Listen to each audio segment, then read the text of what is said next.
Ma'asyiral ikhwa al-mu'minin wal akhwat al-mu'minat rahimakumullah.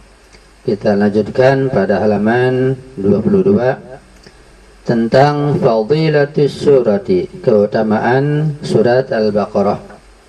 Fi tafsiri Majma'il Bayani, disebutkan di dalam tafsir Majma'ul Bayan oleh At-Tabarsi, yang saya miliki ada 10 jilid berbahasa Arab. Su'ila Rasulullah sallallahu alaihi wa alihi wasallam, Rasulullah sallallahu alaihi wa alihi wasallam pernah ditanya, ayyu suwaril Qur'ani afdalu, surat Al-Quran yang manakah yang lebih afdal, yang lebih utama? Qala, beliau menjawab, Al-Baqarah, yang lebih utama adalah surat Al-Baqarah. Qila, ada yang tanya lagi, kenapa wahai Rasulullah? Ayyu ayatin Al-Baqarah afdal, dan ayat yang manakah yang afdal di dalam surat Al-Baqarah? Qala, beliau menjawab, ayatul kursi, yaitu ayat kursi. Jadi di antara seluruh surat yang paling afdal surat Al-Baqarah, dan ayatnya adalah ayat Al-Kursi yang paling afdal dalam surat Al-Baqarah. من اللازم هنا أن نعيد التأكيد على هذه الحقيقة, dan merupakan sesuatu yang mesti di sini kami akan mengulangi untuk penekanan ala hadhil haqiqati, tentang realita dan kenyataan ini, itu bahwa surat Al-Baqarah paling afdalnya surat, dan ayat kursi paling afdalnya ayat dalam surat Al-Baqarah. Wa hiya anna ma dzikra min thawabin wa fadilatin wa jazaa'in li tilawati ba'dhi suwari wal ayatil khassati la ya'ni itlaqan qira'atuha bisyakli awradin, yaitu bahwa sesuatu yang telah disebutkan dan dijelaskan tentang pahala dan fadilah serta balasan membaca sebagian surat dan ayat-ayat khusus itu bukan berarti secara mutlak itu hanya membacanya saja seperti dalam bentuk wiridan-wiridan. Jadi membacanya saja seperti wirid, zikir itu bukannya maksud fadilah atau keutamaan surat tersebut atau ayat tersebut. Wadal iktifa'u bitardidi al-fadhiha, juga bukan cukup dengan sekedar mengulang-ulang lafaz-lafaznya saja. Balit tilawatu lil fahmi, akan tapi membaca itu sebagai muqaddimah untuk memahami kandungannya, memahami tafsirnya. Wal fahmu min ajli tafkiri, dan pemahaman itu memahami ayat-ayatnya sebagai muqaddimah untuk tujuan merenungkannya, memikirkannya dan bertadabbur atasnya. Wa tafkiru li ghadril amali, dan memikirkannya, merenungkannya dan mentadabburnya itu sebagai muqaddimah untuk tujuan mengamalkannya, mengamalkan ayat Al-Quran Al-Karim. Sahihun anna qira'atal Qur'ani amalun musabun alaihi fi ayyi halin min al-ahwali. Betul memang bahwa membaca Al-Quran itu merupakan perbuatan yang mendapat pahala dari Allah Subhanahu wa Ta'ala pada kondisi apapun dan bagaimanapun. Lakin thawab al-asas yatarattabu ala tilawatil maqrunati bitafkir wal amali. Akan tapi pahala yang berdasar adalah itu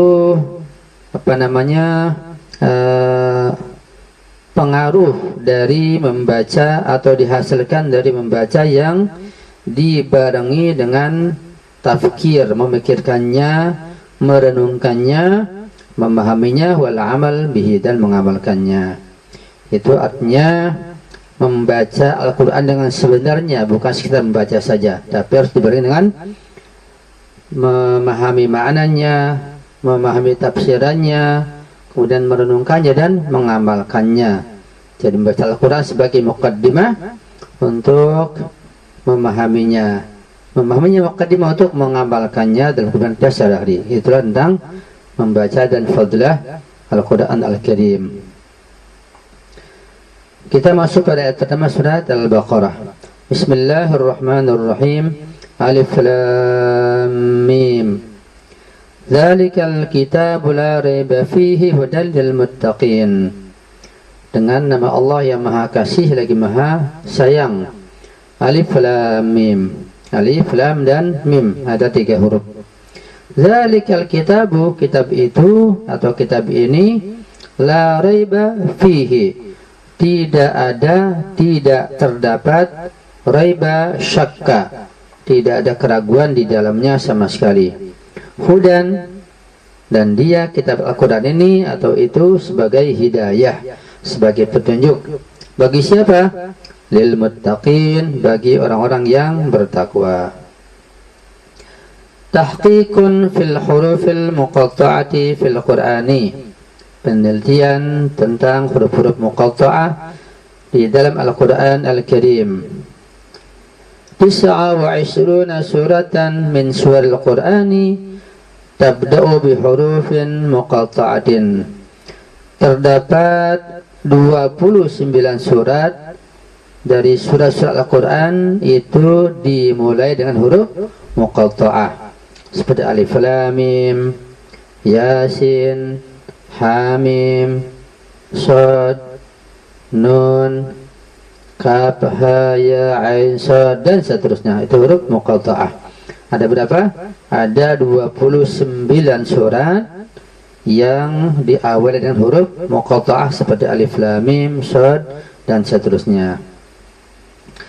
Wa hadhil hurufu min asraril Qur'ani. Bila mengatakan bahwa huruf-huruf muqatta'ah ini termasuk asrar, termasuk rahasia-rahasia Al-Quran Al-Karim. Wa dzakara al-mufassiruna laha tafasiru adidatun atau tafasiru adidatin.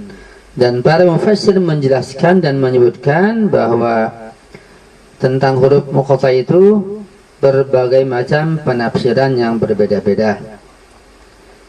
Jadirun bidzikri anna at-tarikha lam yuhaddithna anna Arab al-jahiliyyati wal musyrikina aabu ala Rasulillah sallallahu alaihi wa alihi wasallam wujud hadhihi al-huruf al-muqatta'ati fil Qur'an.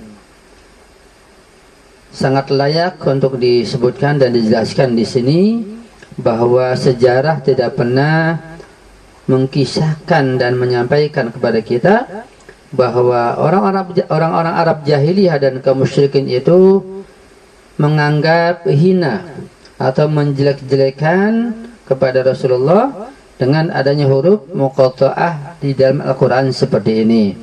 Artinya orang Arab jahiliyah pun dan kaum musyrikin tidak memprotes, tidak mengkritisi, tidak menganggap buruk adanya huruf muqatta'ah di dalam Al-Quran ini. Walam yattakhidhu minha wasilatan lit-ta'ni wal istihza'i. Bahkan mereka itu orang-orang jahiliyah dan orang musyrikin, mereka tidak menjadikan huruf muqatta'ah itu sebagai wasilah, sebagai sarana dan media untuk menikam dan mengolok-olok Rasulullah dan Al-Quran Al-Karim. وهذا يشير إلى أنهم لم يكونوا جاهلين تماما بأسرار وجود الحروف المقطعة. Hal ini menunjukkan bahwa sesungguhnya mereka itu, yaitu kaum jahiliyah dan kaum musyrikin, mereka bukan berarti bodoh sama sekali tentang rahasia-rahasia keberadaan huruf muqatta'ah ini. Artinya mereka memiliki pengetahuan tentang adanya huruf muqatta'ah ini yang sangat agung. Karena mereka tidak memperolok-olok, mereka tidak merendahkan. Kemudian di sini Syekh Makarim juga menjelaskan tentang satu dari penafsiran huruf muqatta'ah tersebut. Ya. Bagaimana pendapat beliau tentang huruf muqatta'ah kita akan baca pada rekaman berikut ini insyaallah.